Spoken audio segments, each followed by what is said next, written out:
My name is Kathy Ladisheff, and I'm a wildlife rehabilitator here in Dover. Right now I've got a couple of people here that are helping me put together an 8x8 foot enclosure for squirrels. Basically, we need a cage.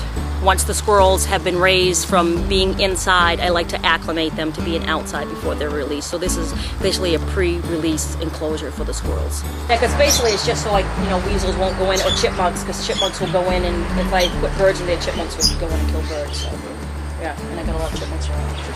Hi Sandy, this is Kathy Ladisheff. Phyllis LaPointe was going to set up an account for me. I do wildlife rehabilitation here in Dover.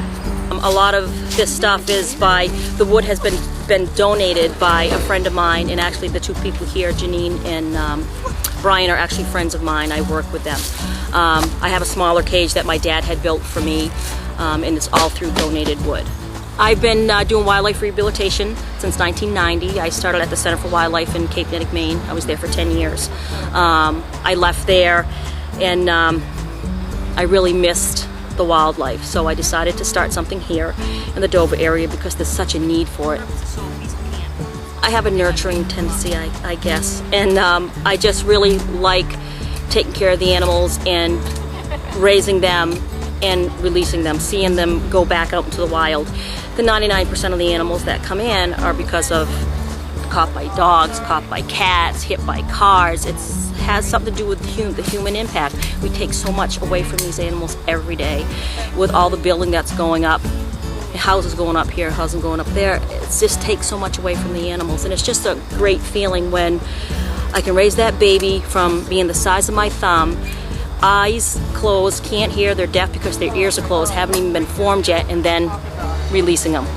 To get to this stage, I mean, I've got squirrels in the house that were pinkies, and they're at this stage now and they're ready to come outside. The biggest challenge really is dealing with the people.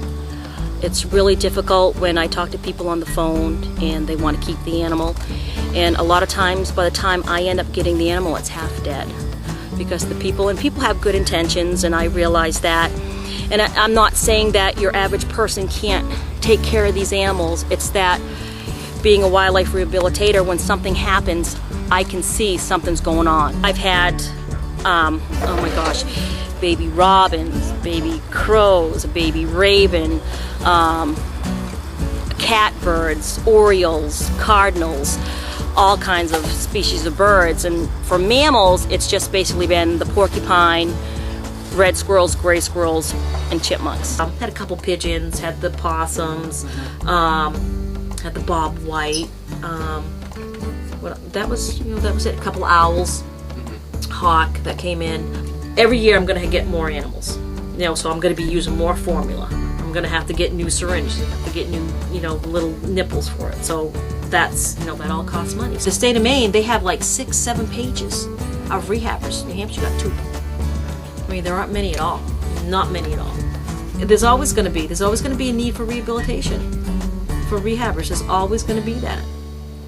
Because you're always going to have that impact, human impact with Mother Nature.